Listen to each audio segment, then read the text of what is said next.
Principal గారు head master గారు ఎంతుందండి strength staff ఎంత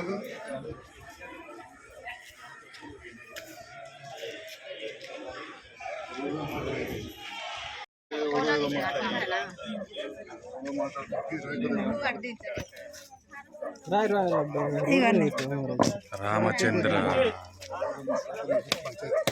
జగిత్యాల అభివృద్ధి ప్రసాద్ సంజయ్ నగర్ నాయకత్వం జగిత్యాల అభివృద్ధి ప్రసాద్ సంజయ్ నగర్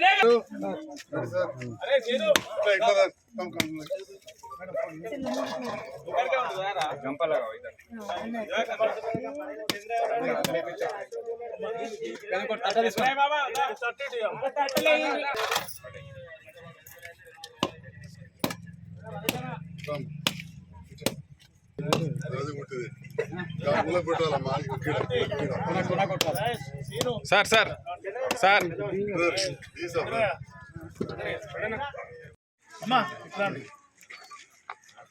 ఓకే సార్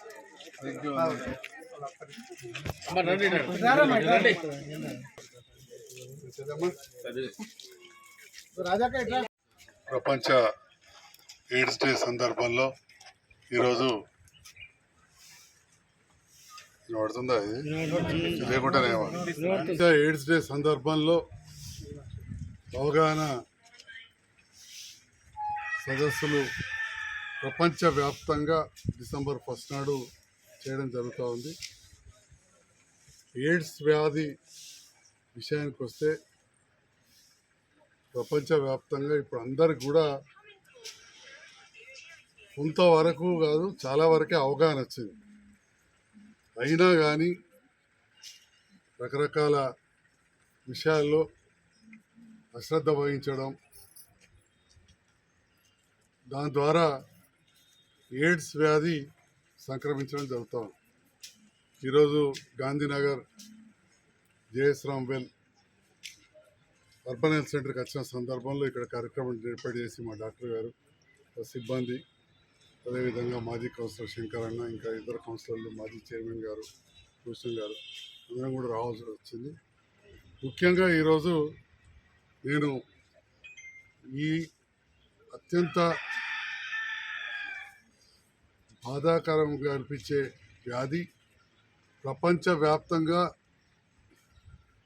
లక్షలాది కుటుంబాలను అతలాకుతలం చేసిన వ్యాధి సందర్భంలో నేను గాంధీనగర్ రావడం జరిగింది. దానికి కారణం ఒకటి, ఈ ప్రాంతంలో కొంతమంది ఈ వ్యాధిని వ్యాపించే వాళ్ళు కొంత మంది ఉన్నారని చెప్పి కూడా తెలియడం, అదేవిధంగా అది రాకుండా చూసుకోవాల్సిన బాధ్యతగా ప్రత్యేకంగా prevention is better than cure అన్నట్టు అవగాహన సంబంధించి కరపత్రాలు ఇవ్వడం కావచ్చు. ఇక్కడ స్థానికంగానే వచ్చి ఇక్కడ స్థానిక పెద్దలు, యువత, మహిళా నాయకురాలు అందరి సమక్షంలో పాత్రికేయ మీడియా ద్వారా తెలియజేస్తే బాగుంటుందని ఇక్కడ రావడం జరిగింది.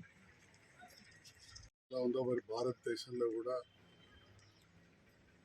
మూల గ్రామాల నుంచి పట్టణాల వరకు కూడా వ్యాపించింది. వ్యాపించడానికి కారణం మనందరూ కూడా తెలుసు, ఇది ముట్టుకుంటే అంటుకునేది కాదు, అంటించుకునే వ్యాధి. ఆ అంటించుకోకుండా దూరం ఉండడం అన్నిటికంటే ప్రధానం. ముఖ్యంగా తెలియని వాళ్ళతోటి కలవడం, వ్యభిచార గృహాలకు దూరం ఉండడం అనేది అత్యంత ప్రాధాన్యం. ముఖ్యంగా ఈ వ్యభిచారం ద్వారా, దానికి ఆకర్షితుల ద్వారా మనకు ఎక్కువగా వ్యాప్తి చెందుతున్న విషయం మనకు తెలుసు. రెండవది, ఇంజక్షన్ల ద్వారా కావచ్చు, రక్త మార్పిడి కావచ్చు, ఈ రకాలుగా ఎయిడ్స్ అనేది ఎన్నో కుటుంబాలను కదిలించేస్తారు. మరి అటువంటి సందర్భంలో ప్రభుత్వం ఎన్నో జాగ్రత్తలు చెప్తా ఉంది. మా వైద్య సిబ్బంది, డాక్టర్లు కూడా ప్రాణాలకు తెగించి తల్లికి వస్తే గర్భవతి అయితే ఆపరేషన్ చేసి తల్లిని బిడ్డను రక్షిస్తున్నారు. అలాంటి మా డాక్టర్లకు వైద్య సిబ్బందికి ప్రత్యేకంగా ఈ సందర్భంలో నేను అభినందిస్తున్నా.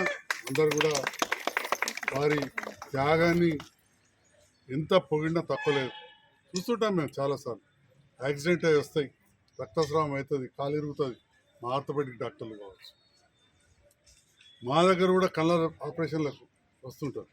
ఒక చిన్న సూది మొన వాళ్ళకి తగిలింది, డాక్టర్ కానీ మా సిబ్బంది కానీ తగిలితే వెంటనే వ్యాపించే అవకాశం ఉంటుంది వైరస్. మరి అలాంటి సందర్భంలో కూడా వైద్య సిబ్బంది పనిచేస్తుంది. మరి అదే విదేశాల్లో స్వచ్ఛంద సంస్థలు కావచ్చు, సామాజిక స్పృహ ఉన్న వారు కావచ్చు, ప్రజాప్రతినిధులు కావచ్చు, యువత, మా మహిళా అక్క చెల్లెలు ఈ విషయంలో ఎలాంటి మొహమాటం లేకుండా మాట్లాడకూడదు అనుకునే సబ్జెక్ట్ కాదు ఇది, మాట్లాడాల్సిన సబ్జెక్ట్. దీన్ని వ్యాప్తి చెందకుండా అరికట్టించాల్సిన సబ్జెక్ట్. ఇప్పటికి కూడా వ్యాప్తి చెందుతూనే ఉన్నది, కొత్త కొత్త కేసులు వస్తూనే ఉన్నాయి.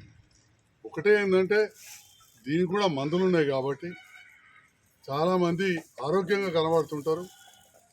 మరి మన బాధ్యత కూడా దురదృష్టవశాత్తు అనుకోకుండానో అంటుకున్న వ్యాధి కాబట్టి ఇంతకుముందు చెప్పిన అయితే ఎవరి ద్వారా అంటుకోడు, లేకపోతే అంటించుకోడు, ముడితే మాత్రం అంటుకోదు.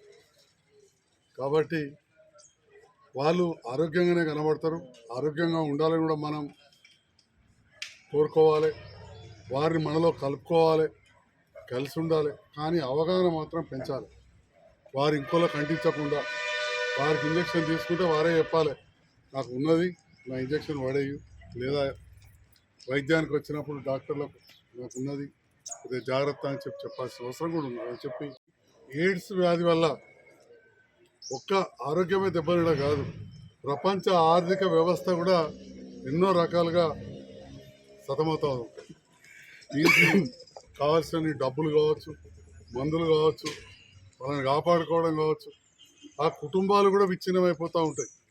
ఎందుకంటే మంచిగా పనిచేసుకునే వ్యక్తి అనారోగ్యం పాలై ఆ కుటుంబంలో భార్యకు అంటించడం, లేదా భార్య ద్వారా భర్తకు అంటడం, కుటుంబం అంతా కూడా ఇబ్బంది పాలయ్యే పరిస్థితి మనం చూస్తాము.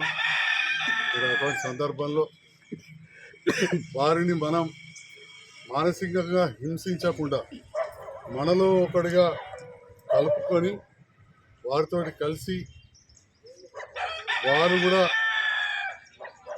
లోపల కూడా మనోధైర్యాన్ని పెంచి ఆర్థికంగా ప్రభుత్వం ద్వారా వచ్చే పెన్షన్లు కావచ్చు, మందులు కావచ్చు ఇప్పించి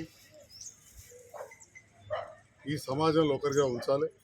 ముఖ్యంగా ఎయిడ్స్ వ్యాధిగ్రస్తులు, హెచ్ఐవి వచ్చిన వాళ్ళందరూ ఎయిడ్స్ కాదు, ఒకసారి పాజిటివ్ వచ్చిందంటే ఇంకోళ్ళకి వచ్చే అవకాశం ఉంటుంది.